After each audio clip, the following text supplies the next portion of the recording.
Welcome to Defence Connect's The Progress Report, the show spotlighting the women shaping Australia's defence and national security.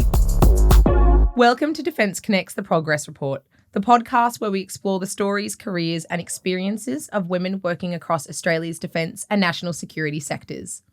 I'm your host, Tash Taylor, and in each episode, I'm sitting down with industry professionals to talk about their journeys, personal growth, mentorship, and what it really takes to build a meaningful career in one of the country's most complex and essential industries.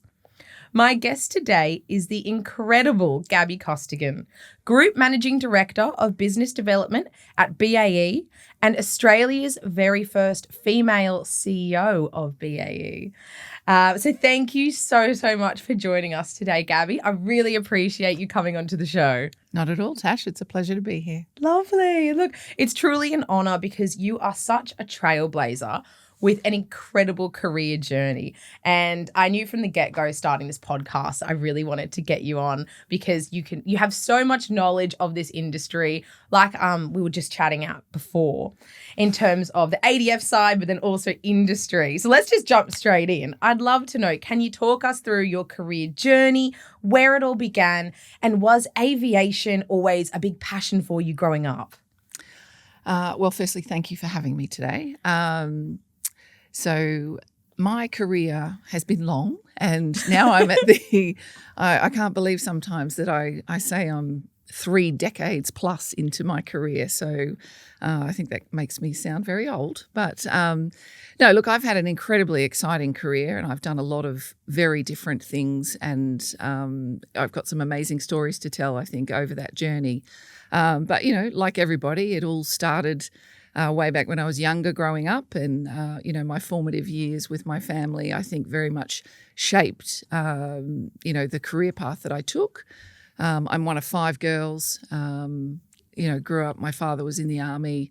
My mum was a traditional housewife, got pregnant at 18 and so gave up her chance to go to university to raise a family. But then many years later, she went back to university, got her science degree and became a research librarian. And I think that was sort of one of my moments in my life where I look back and I think, well, anything is possible. So my mum really wanted her dream and she went after it and got it. And I think that was a good example for me of, if you really want something, you got to go for it and you got to fight hard for it. So I'd say that was sort of the start of my career and probably started the ambitious and competitive side of me as well.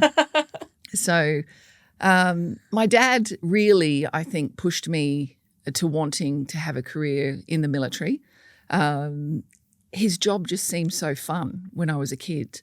And, he always had exciting stories to tell. He was away overseas. He was on exercise. He was always outside. He was doing things that were fun and exciting. And the whole concept of sitting behind a desk, when I was 17 and trying to decide what I wanted to do with my life just sounded so dreadfully boring. So I think the military just seemed like the right choice for me. And through my dad's career, I got to meet a lot of his colleagues. And when I was very young, we had a few of Dad's friends come around and they were all helicopter pilots. Oh, wow. And they'd come in off an exercise and they were all wearing their flight suits and, all sort of buzzing about what they'd just been doing. And I happened to be in the room and listening to them. And I think that was sort of my first sort of think about, oh, wow, maybe I want to be a helicopter pilot. So that got me interested. And then I did a little bit more research and I thought, yeah, this is definitely what I want to do. I want to be a helicopter pilot. And but then I got that very, very sad news that, I'd already made up my mind I wanted to join the Defence Force. Yeah. But then at the time, women were not allowed to fly. So no. Yeah, it changed. It changed not long after that. And the first female helicopter pilot started actually not long after I joined the Army. So Mel, her name was. And but yeah, so I was gutted, devastated. I was like, why can't I fly? But that also made me then think, all right, well, if I can't fly them, I want to fix them. So that sort of got me driven then to think, well, maybe I should do engineering. So that was sort of the start of things. And then I ended up joining the Army. I went through Duntroon. I graduated into the Electrical Mechanical Engineering Corps. Then went on to do my aeronautical engineering degree, and then went into the aviation side of RAMI. And from there, I had a fantastic career. Like so many different jobs, so many different experiences. You know, I traveled overseas. I got to live overseas. I had 3 years in France. I spent a year in Canada.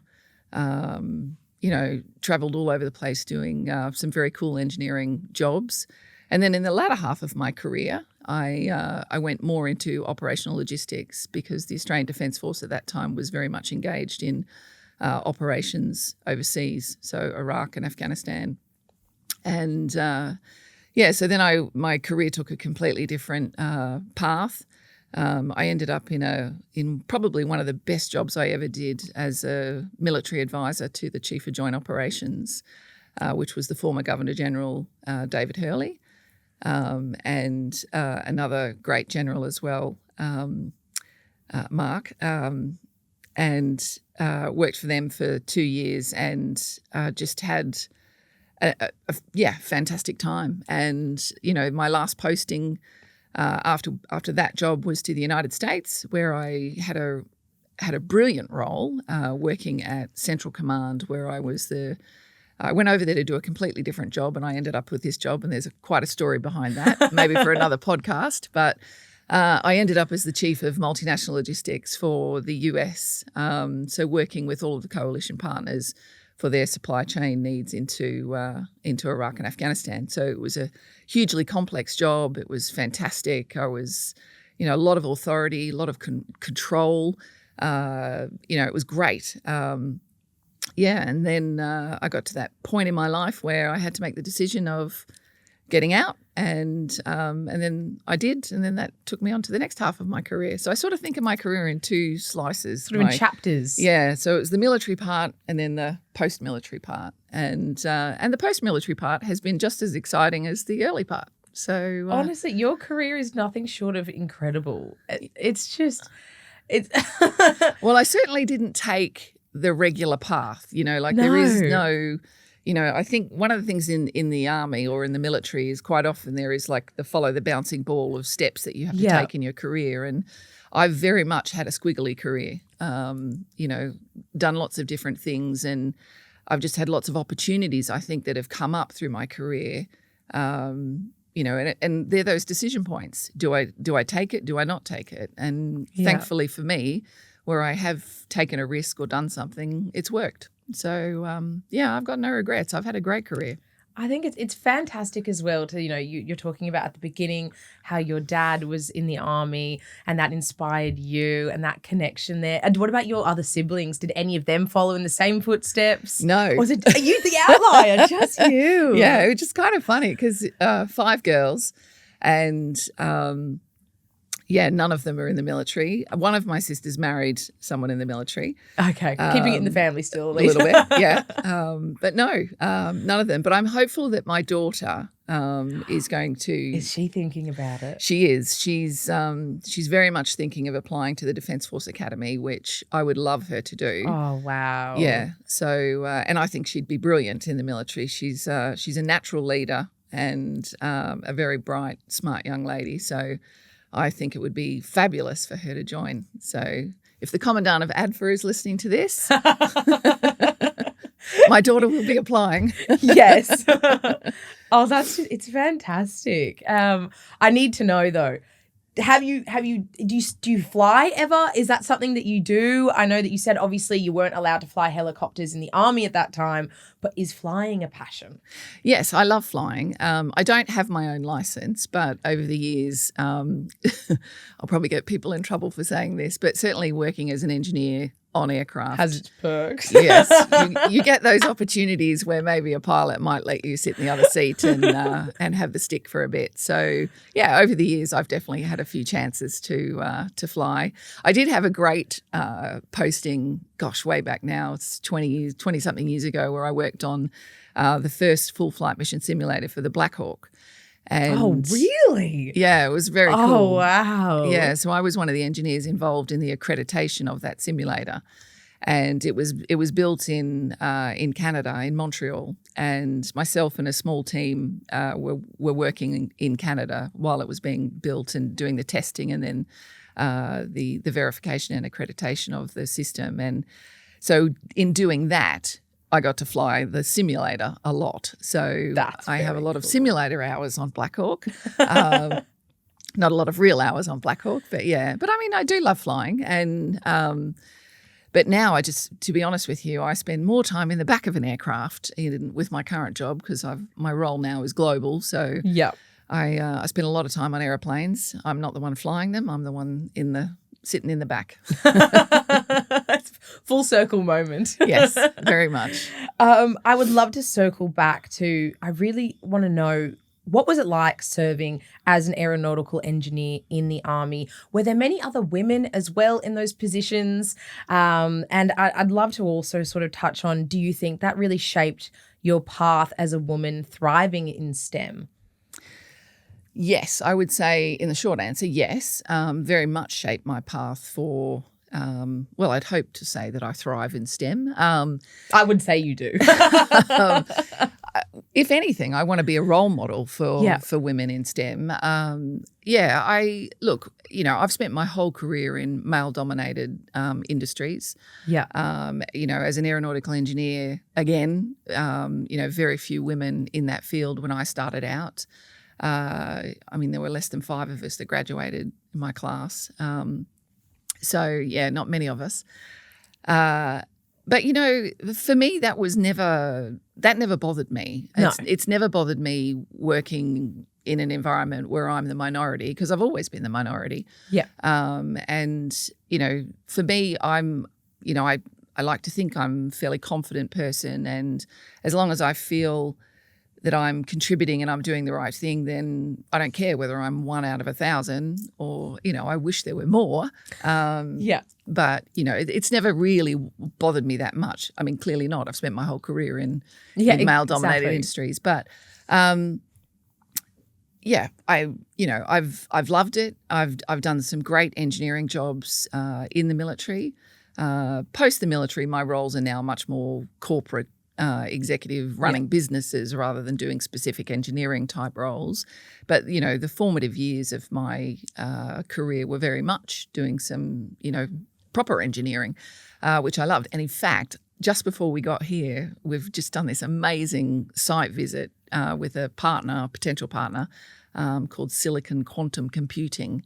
Ooh. And if you haven't heard of them, look them up. They're an unbelievable company. And I just met the CEO there, Michelle. So another amazing woman, brain the size of a planet. I mean, she really is something. So it was fantastic it's always fantastic to see other women in your technical fields doing so well. But so I think,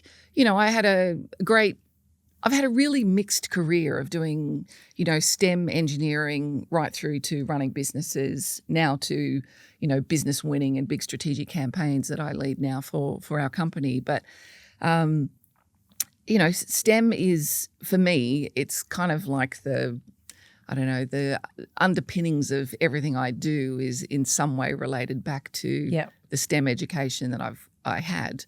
And one of those things that, again, I tell my daughter all the time, when she's complaining about her physics homework or a maths homework, I'm like, hey, this stuff, you need it, right? It's in everything you do. And, so I think, very rewarding in our business and in our industry. So defence industry, BAE Systems is who I work for, which is a fantastic company.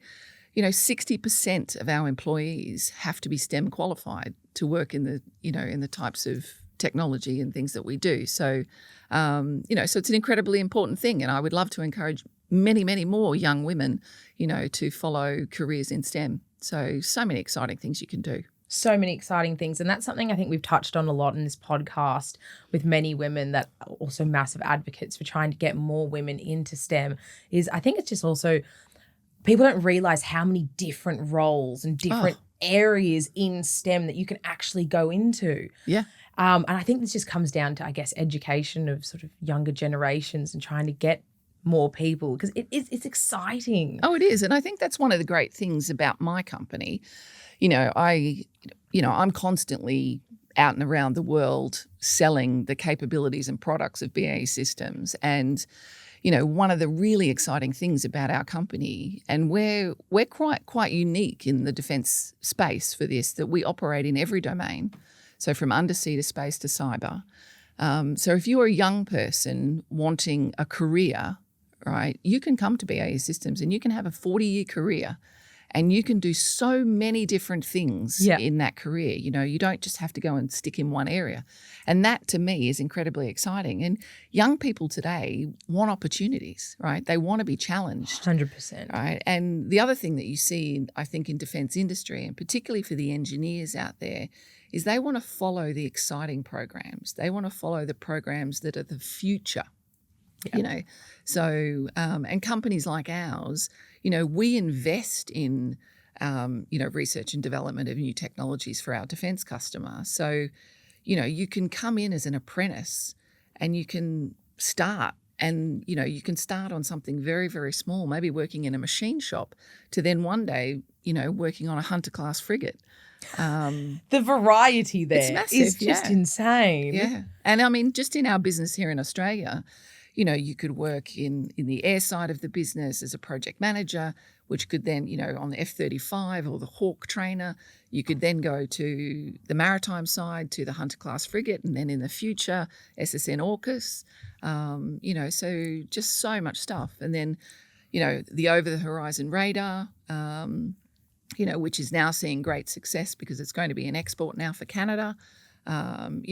Joining a company like ours, which is an international company, there's so many opportunities for you to work all over the world. I'm started here in Australia and now based in London, but I spend my time all over the world at our various different sites.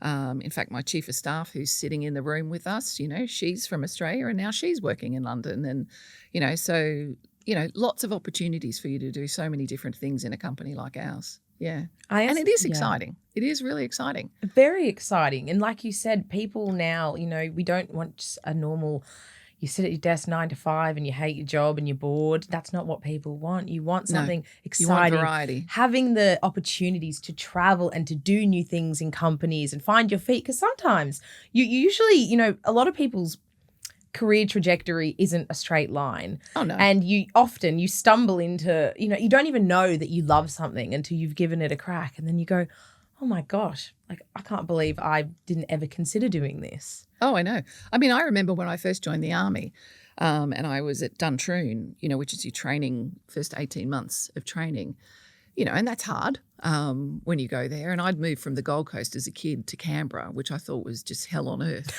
And I'd moved from this, glorious beaches of the Gold Coast to sheep farms in the middle of, nowhere what am in I Canberra. doing here? And no beach in sight, and just thinking, oh my God, and then you'd go through this training, which was hard. And I remember thinking, I think it was one point in the career where we had this choice we had to make. They were getting rid of the defined benefit superannuation scheme at the time and bringing in a new superannuation scheme. And we were all sat in this big auditorium, and they basically said to us, if you're going to stay in the military for 20 years, stick on the defined benefits one. If you're not staying in the military, go for this other option. And I remember sitting there thinking, there's no way I'm staying here for 20 years, because I was new and it was, and it was hard. And I remember thinking, there's no way I could do this for 20 years. I'll want out of here soon. And sure enough, I did 21 years. So I was completely wrong. Actually. But I did 21 years because of the variety. And, and I loved it and it was enjoyable and, you're constantly challenged. And that was, for me personally, that's what I thrive on. I like being thrown into the deep end and not knowing what's going to come from it and then trying to work my way through to, to find some success with what I'm doing. And the Army certainly gave me that in the early parts of my career because, it's a little different now, but you still change jobs it used to be every 2 years. Now it's sort of every 3 or 4 because I think they're trying to give families more stability. But that I loved that. in fact, I still to this day, I think, even post the military, every 2-3 years I get itchy feet because I'm like, right, what's next? What's new? What's next? But thankfully in BA systems, I've, I'm constantly challenged by lots of new opportunities and the like. So yeah, it's keeping me interested. Your face lights up when you talk about your career and your time in the ADF, which is just I love it. I can see the passion. Yeah. I did. I absolutely love I love being in the Army, and I very fondly look back on my career in the Army. But it wasn't easy, and there were lots of challenges. There were lots of frustrations. Over 21 years, like any career, I would say. As a woman, I often get asked about, working in male-dominated environments and the challenges that you face as a woman. And, yeah, I certainly faced plenty of those. But I think, and I've certainly, I guess, over the years witnessed some pretty terrible bias and poor behaviour. For me, I think in many ways, some of those exposures to me quite early on in my career made me stronger. And also I would say, the older you get in your career, I'm probably, I would call myself, I think I'm fairly resilient. And I certainly I wouldn't put up with anything anymore, and I don't put up with any sort of bad behaviour anymore, which is good. But it is one of those things that young women often ask me. Yeah. And, I do try to give them the advice, because not everybody handles, those sorts of situations the same way. I think I was quite resilient and strong, and, and I wanted to, in many ways, prove them wrong. So, yeah. But no, it was good. I loved it. I love the Army. Yeah. That's fantastic. I would love to know, so was there a defining moment when you knew it was time that you wanted to move from the ADF and then go into industry? Oh, yeah, very much. And it's funny because now, after saying I love the Army so much, I'm going to give you a little bit of a negative story. But, okay. Well, not a negative story. So I mentioned earlier that I was working in the United States for Central Command, and the job that I was doing there, it really was just fantastic. I mean, I couldn't have asked for a more exciting job. And the people I worked with, and, it was in the middle of operations in Afghanistan, and, it was a pretty busy, pretty hectic job, but I loved it. But, of course, I got to the end of that posting, which meant it was time to come back to Australia. And so, like all industries and businesses, Defence have their own HR department, if you like. And we all had a careers advisor. So basically you don't necessarily get to choose your next job. They tell you what your next job is going to be. There's ways and means to try to shape that for you, but, I would say it's quite rigid in the military. So, and it's also very competitive because people, are after certain jobs and people want promotion and those sorts of things.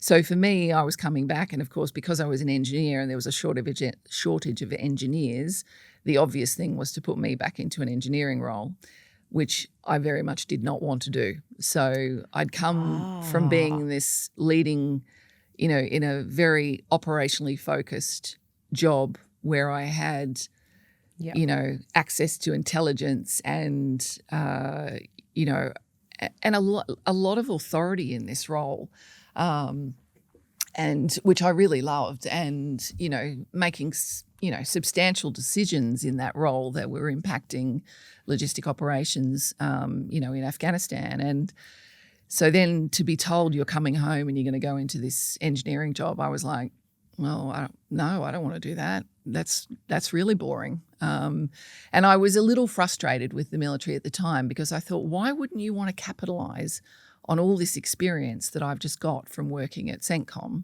Why wouldn't you want to put me back into operations where I've got all these connections now into where you're various places? And so I was at the time, I think really quite frustrated, and I thought the military was being really short-sighted.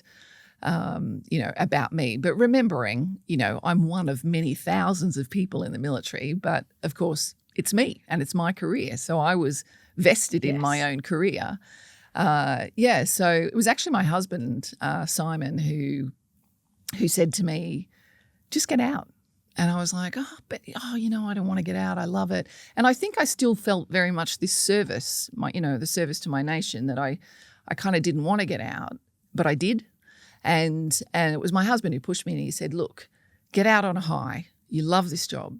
You're having a great time. You've done a great job. I got a commendation for being there, all those sorts of things. Yeah. The Americans gave me a medal. It was, it was fabulous. And then he said, if you go back to Australia and into a job that you don't want to do, you're going to get bored, you're going to get frustrated, you're going to get, peed off, and you will be, then, you won't leave on a high, and then you'll just be, he said, so get out now. And I was like, oh, okay. And I had been offered lots of jobs, which is lucky, I guess, over the years. And so, one of them sort of came up again in a matter of weeks after having that conversation with my husband. And I thought, okay, maybe I will. Let's do it.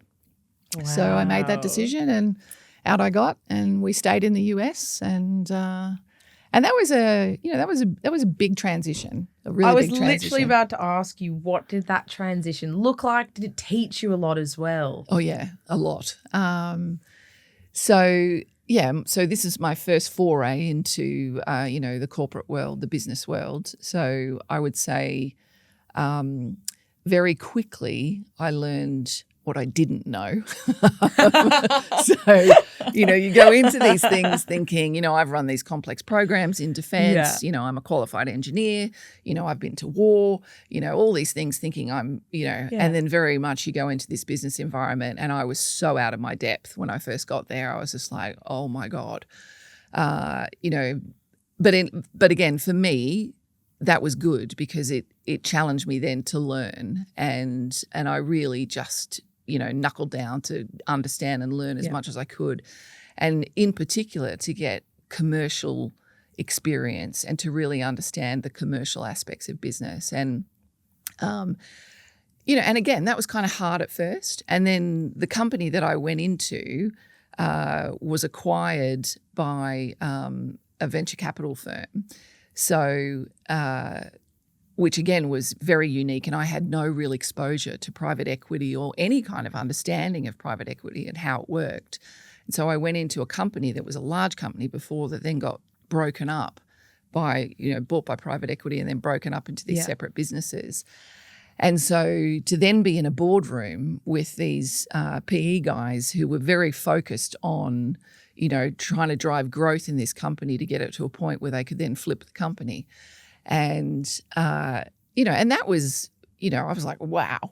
But the thing, there were lots of really good things out of that, because as I said, I learnt a lot.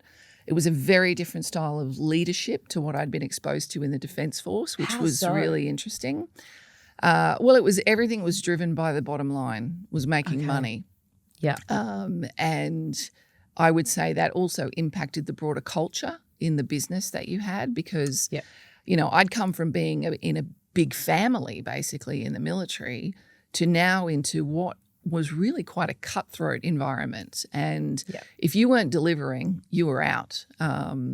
So it was, that was hard at first for me. And I would say I was there for a couple of years. When I left, it was the right time for me to go, and there'd also been other changes in the company at the time. And I think my value set as a person was not sitting well in the environment that it was becoming. So, and again, that goes back to culture. So when you're in a very cutthroat environment, the culture is different. People approach work differently. They compete differently. And I didn't want to be in that kind of space. So, but it was a good learning environment. A really good learning environment. And, I'm kind of lucky because through my corporate career, I've had exposure now to, private equity. Then I went and worked as a CEO for a big logistics company, Linfox, and I ran their international business. So that was a privately owned company. Yeah.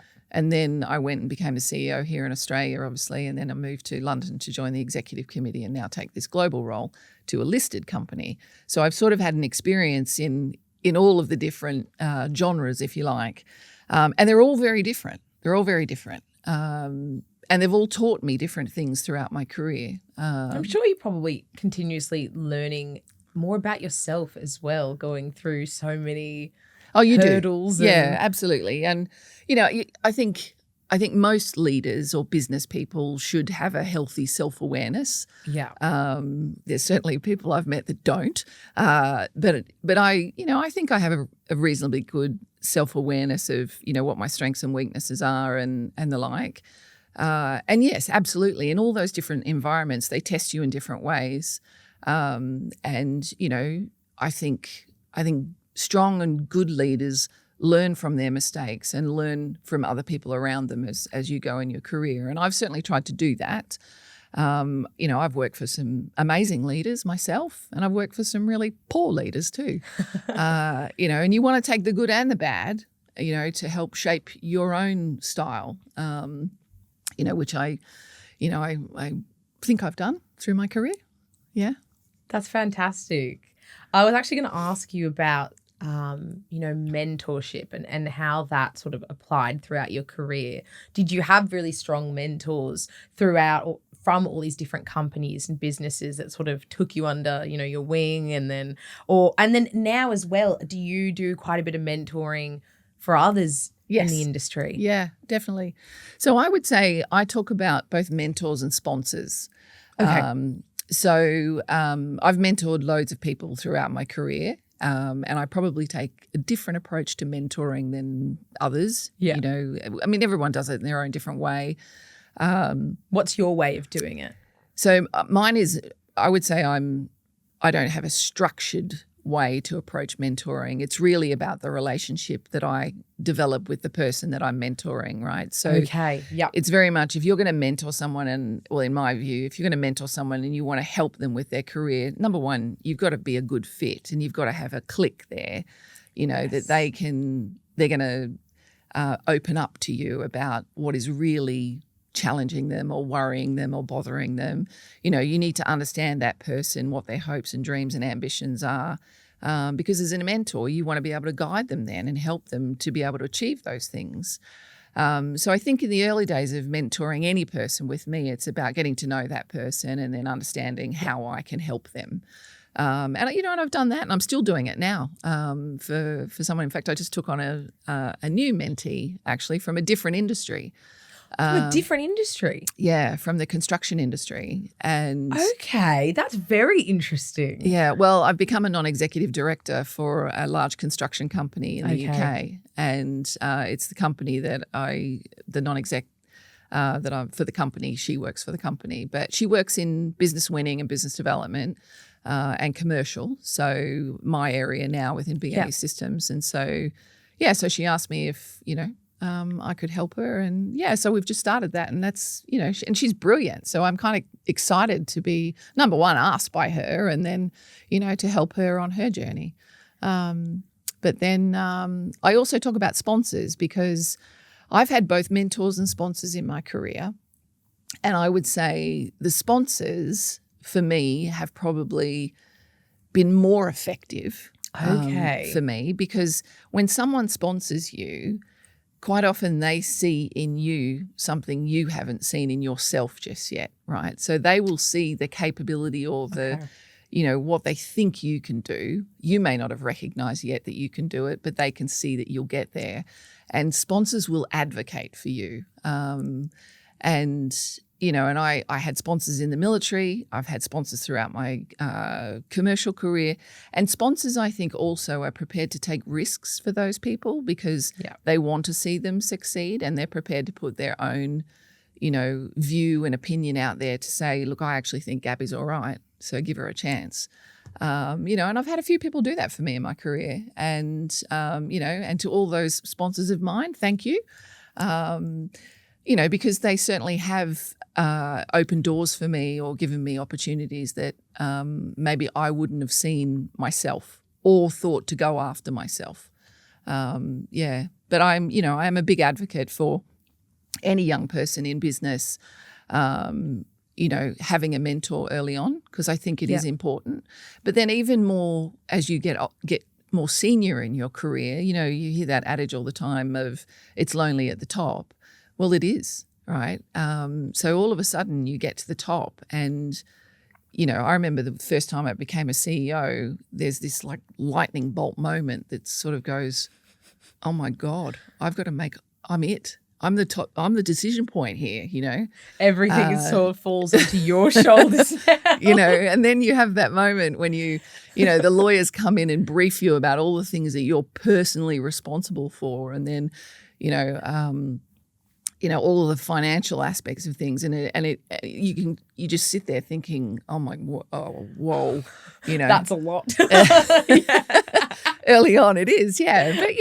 But like anything, you got to take it in its stride. You got to break it down, think about it. And, once you realize, okay, what am I really signing myself up here for? And, and then you go about doing it. But, good business people surround themselves with better business people than you. And, and I think I've been lucky to have some great people, there to support me and help me also with, the decisions that I've had to make in my career. So let's talk about, now we've mentioned it a few times now. So you are obviously the first female CEO in Australia for BAE, which is incredible. So how did that come about? And I'd love to know, what were the biggest challenges you faced or, hurdles you had to jump through? And I just want to hear it all. Yeah, I think, it wasn't a challenge for me being the first female CEO. It was a great point to be able to make publicly in Australia at the time, because I'd already done a number of firsts before I became the first CEO there. I was a CEO running a business in Asia, with 17,000 employees across 10 countries. So wow, so it was just the natural sort of stepping stone. So I'd already faced a lot of challenges of being a senior executive in business, and in some cultures who don't necessarily want to work with women in these senior roles. Something I was really interested to know is, do you find that people, like you said, some cultures, maybe some people won't take you as seriously? Is that something that has been an issue in the past? Oh yeah. I've had that at various stages through my career, I think. But again, I think the proof is in the pudding. If you're able to, you show what you can do. If you're able to deliver, and then, who's going to argue with you? Exactly. Right. I'm very proud of the fact that when I took on the job with Linfox in Asia, that was a business that hadn't grown for many years. And then in the 3 years I was there, it grew substantially, both top and bottom line. And, and since I've left, others have taken over and it's continued to be a successful company. Yep. And the same with BAE Systems Australia. When I joined the company, back at, end of 2017 and took on the role in January 2018, that business was at a real pivotal point where it was really in decline. So we'd had a number of major projects that we were finishing. Okay, yeah. And so the business was going down. They got rid of a lot of people from the company. And, there was a real question of what was the future for BAE Systems in Australia. Now, I joined at I think a really exciting time because there was a number of big strategic campaigns that were happening. The Australian government and the Australian Defence Force had decided to reinvest back into defence and to start to really look at growing their capability and replacing a lot of old legacy equipment, with newer technologies. Yeah. So that enabled me, I guess, to come in to a business where, there was a lot of projects and opportunities there to be won. And I needed to make sure that our business was, number one, capable of getting them and then delivering them, but then also capable of winning them, right? So winning a project is just as hard as delivering it sometimes, I would say. I can imagine.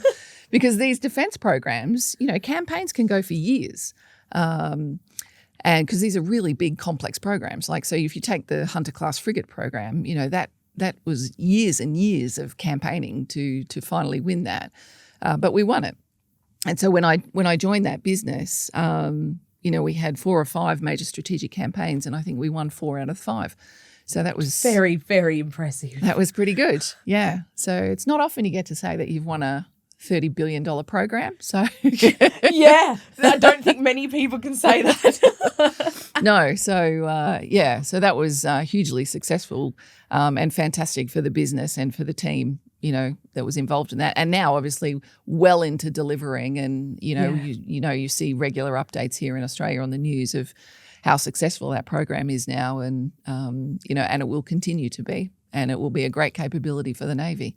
So yeah, I think I've gone off whatever question you asked me. No, I think it's just so interesting. Every time you see things like this on the TV, you must be just a bit chuffed. Like, oh, I had a hand in that, Yeah.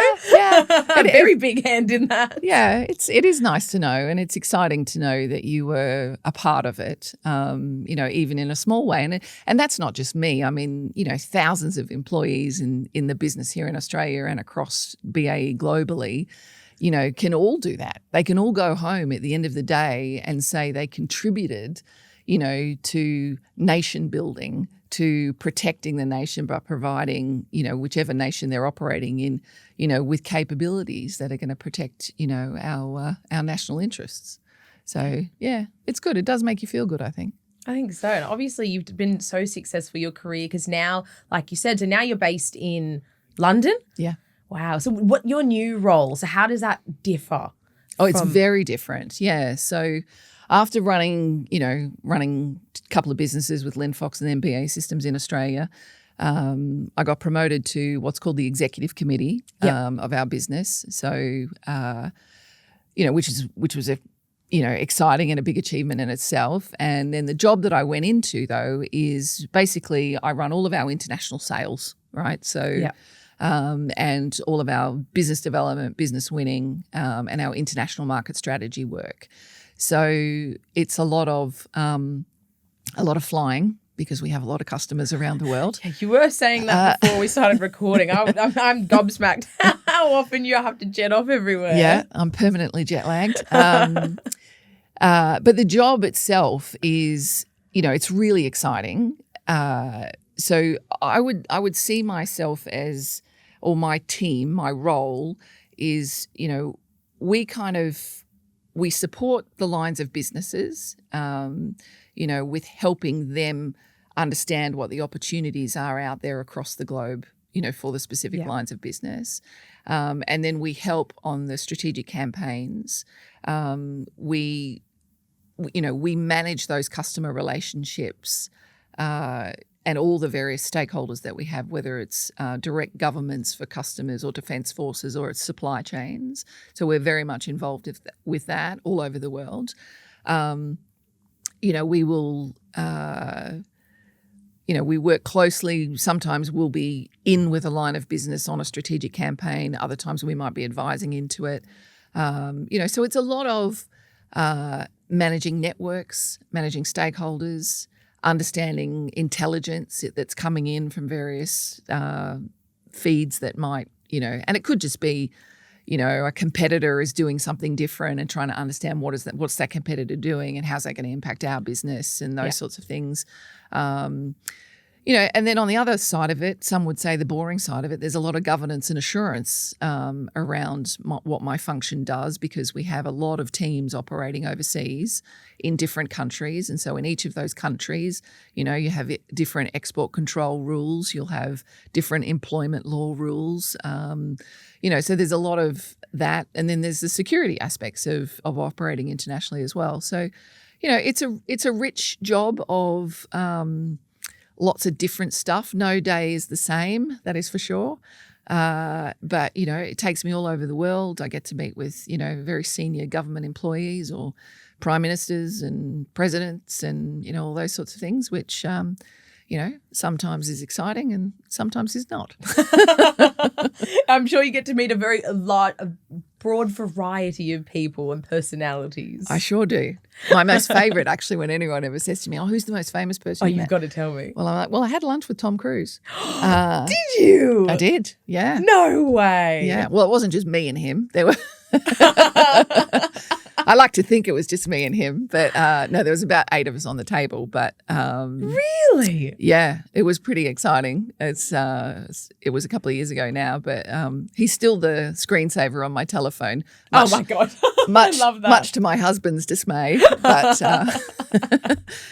yeah, no, I got to meet him at the Royal International Air Tattoo. So Oh, wow. yeah, which is held in London every year in July, and BAE Systems is the major sponsor for the tattoo, and he was filming, his last Mission Impossible.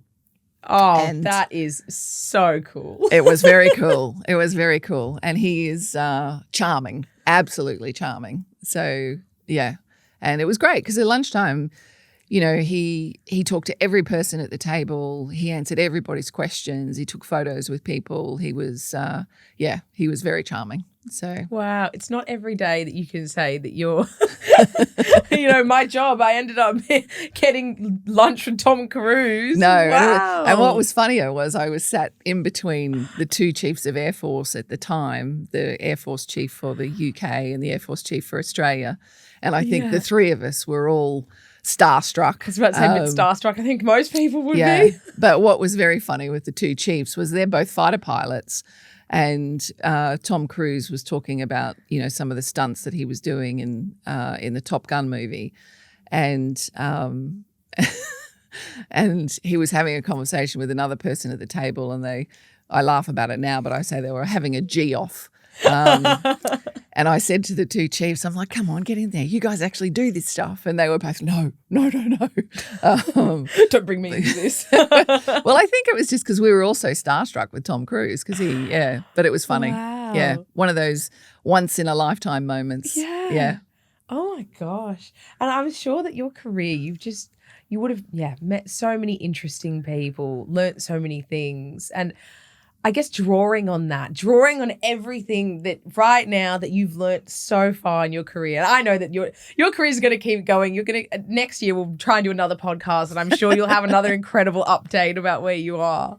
But if you could go back in time and give your younger self a piece of advice for your career, what would you say? Is there anything that sort of stands out that you think, if I could go back in time, I would have said that to myself? Yeah. Well, I think there's lots of different pieces of advice that I'd give myself. But if I look back now, and I think I do this now, but I don't think I did when I was younger. I would say back yourself.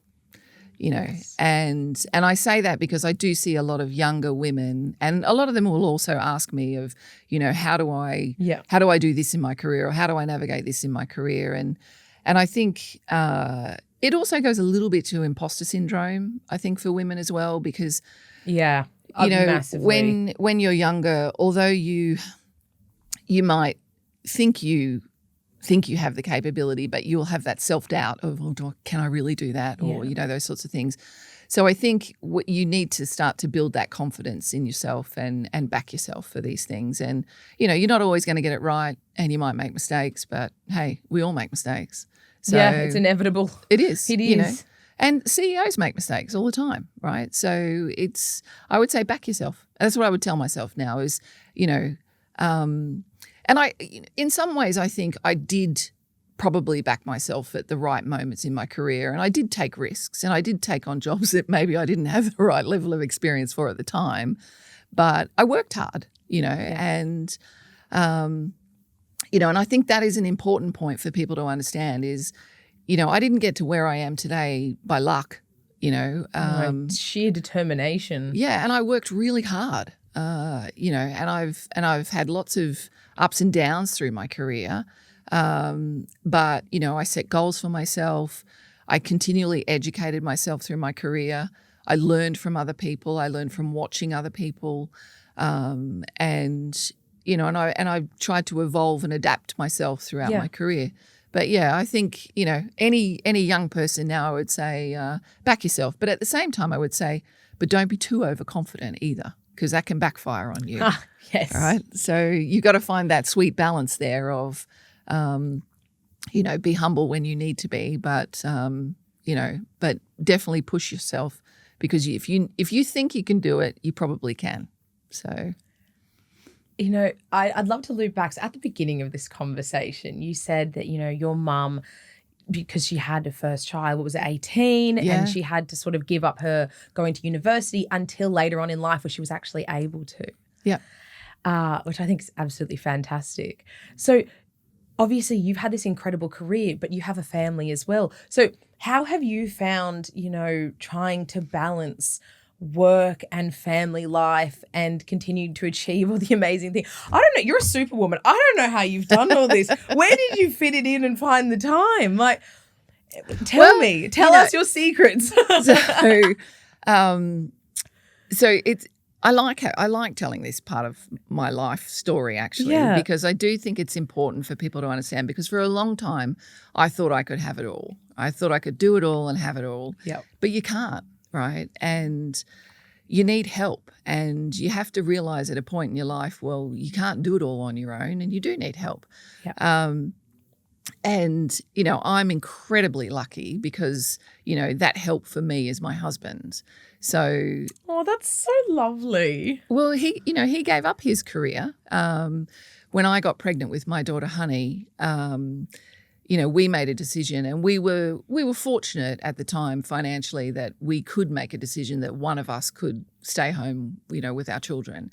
And he said to me, I'm fine. I've done everything I want to do. And, and he was running a business in Afghanistan at the time. So I think he felt, and he'd achieved what he wanted to achieve in the military as well. And then he was running this business. And so he was happy. And he said, you're only just getting going. I know that you're ambitious and you're going to want to go back to work. And he said, so you go, I'll be a stay-at-home dad.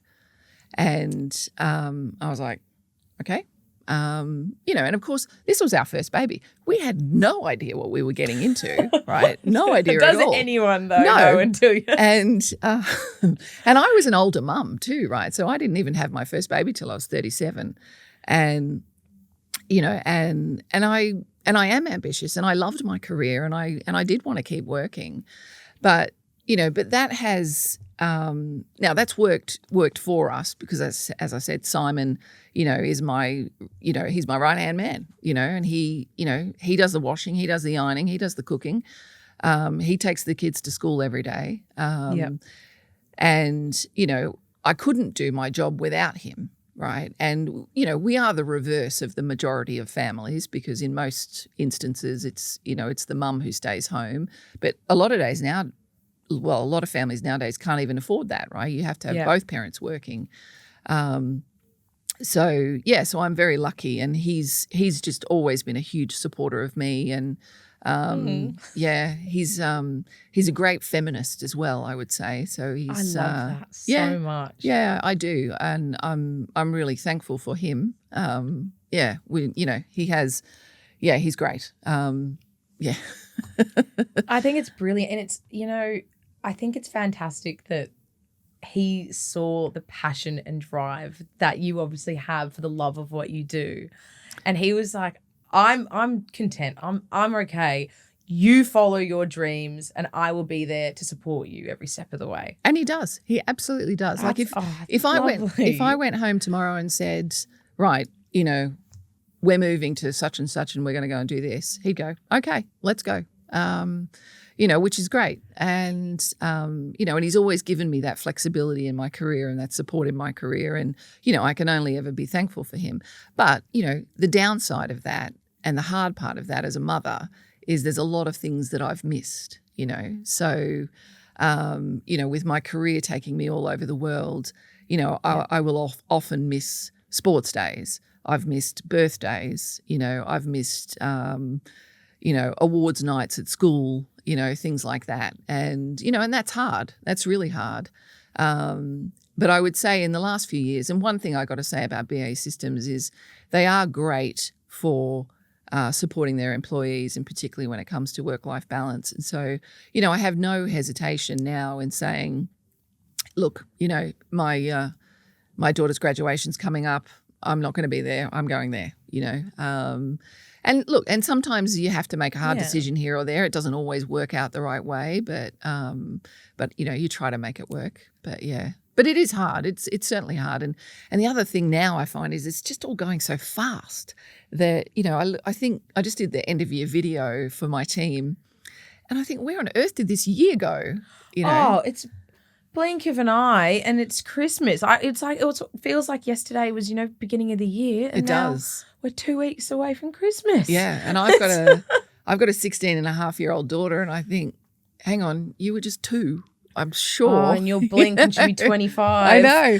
So yeah, so you know, that is the hard part. But I think if you recognise early that if you do want to have a big career and a big successful career, then it does, you know, you have to give things up. There's a give and a take. You physically can't do every single thing without driving yourself into the ground. You and can't. I think it's some people just set these unrealistic expectations on themselves. But like you said, having these support systems and, you know, people who are your cheerleaders along the way are just pinnacle. Yeah. And I'm still, you know, I would say I'm still not very good at it because, you know, I'm the worst person for saying no to people. I say yes to everything, and because, you know, and I do. And that's a good trait, but it can be a lot though on yourself to take on. It is, because I think there's also that thing of I don't like letting people down, and you know, and particularly in our business, I get asked to do a lot of you know, speaking engagements and things around like the that. place, Yep. and you know, you want to do them because you want to be a good role model for people, and you know, and you want to be able to talk to people about your career and help them with their challenges and the like. But there's only so many hours in a day, you know? Yeah. So only so many hours in a day. Yeah. But it's hard. Yeah. But you do it. You get through it. You do. Something I do, and I really wanted to make sure I mentioned, was you've obviously chaired the Council for Women and Families United by Defence Service and contributed to several important initiatives. So I would love to know and hear from you, what did those experiences really teach you about advocating for defence families, and do you feel that the passion there was really shaped by your own experiences in the ADF? Yes, absolutely. I think number one, I was flattered and honoured actually when the Minister for Veterans Affairs at the time asked me to chair that council, and I, you know, I really did want to do it because I really did feel like, well, number one, I understood the people who I was going to be representing with this council, and having grown up myself as an army child. Yeah. And then having my own military career and being a veteran myself, you know, and having lots of friends and colleagues who I've seen after operations suffer in different ways, you know, some with, you know, medical issues afterwards, some with mental health issues afterwards, you know, so a whole range of different things. And so I think I could really understand the challenges. And that council was brought together by the minister really to help to advocate specifically for women, but also for defence families, right? And I think, you know, behind every soldier, sailor, airman is a family, right? You know, whether that is a girlfriend, a partner, a wife, children, grandparents, whatever it is, there is a family behind there somewhere. And it might be the soldier or sailor air person that's going away on operations, but there's a unit back here that has to keep things going and keep, you know, living day to day. And that in itself can be quite stressful for families because, you know, I was saying before, it's hard to do it all on your own, you know. So, you know, all of a sudden, many of these parents become single parents, you know, whether it's a man or a woman that's home with the family. And that's a big burden. And then also the worries of one of those veterans being on operations and thinking about the possibilities that could happen, you know. So, you know, that group was brought together really to advocate for better support for the families of veterans, and then also for women veterans as well. And it was a great council. It was a very big council, and we had a lot of different people from different sides of defence contributing to that council. So we had parents of soldiers who'd been killed on operations in Afghanistan, who were very much there wanting to advocate for some changes around benefits, if you like, through the veteran side of things. There were others who were very much about wanting to support the families and ensuring that those families had the right networks or were tapped into the right networks to provide them the support. So it was, there were some really good initiatives that I think we did, while I was the chair there. And, I'm really quite proud of what we did. It's a really challenging workplace or workspace, if you like, the support to the veteran community. There's a lot of charities out there and there's a lot of advocates out there, which I think is a really good thing, because that means there's a lot of people wanting to provide support and help to the veteran community. But it does also make it quite complex in other ways, because there's just so many. But look, having been a part of it was a great experience. I'm still very much involved with the veterans community now, and I'm doing that in the UK.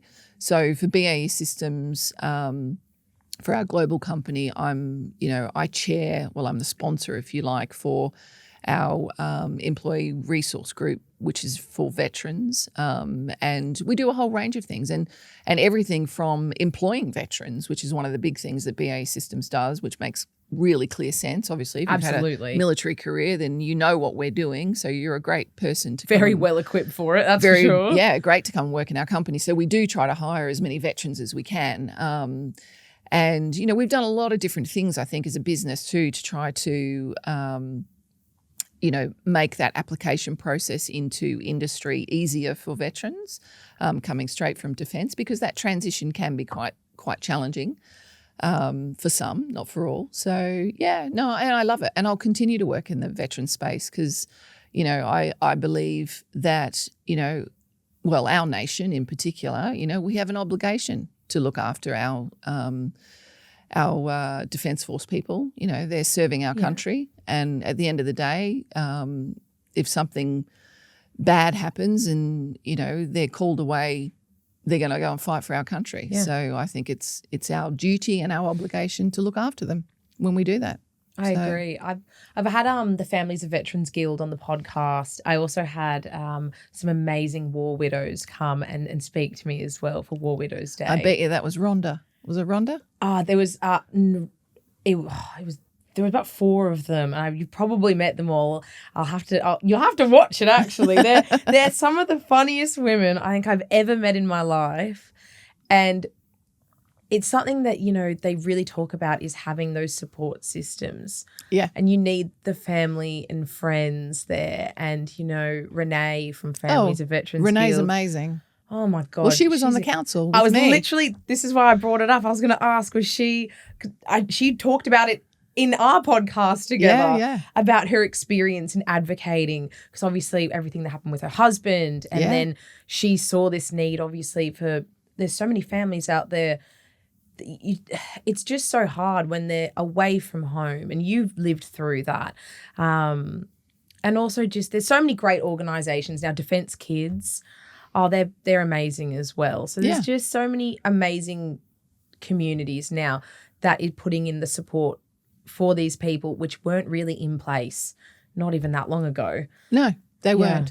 But I think it is sometimes challenging for the veterans and the families to know how to navigate, because there are so many different charities and good people trying to do good things to support them, that sometimes it's just getting in with one of those good agencies who can help you. Then to tap into all the other different services or needs, or charities and things that can provide those services. But it's good, and we should be doing it. And people, I really hope, and I think I have seen it in the last few years in Australia, a real change around supporting the veteran community.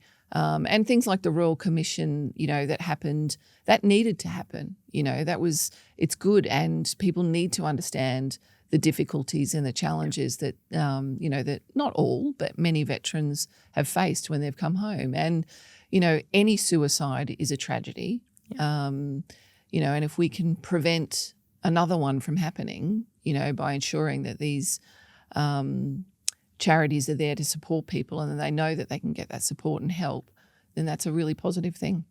Absolutely. Yeah. Absolutely. And it's a necessity. It is. Yeah. Unfortunately, we are running out of time, but at the end of every episode, I like to ask every guest, we call it words on the board, and every time I ask someone to give one short insight or piece of advice that you want to leave with our listeners. Oh, gee. I always drop it on everyone last minute because everyone overthinks it, and the best ones always come on the spot.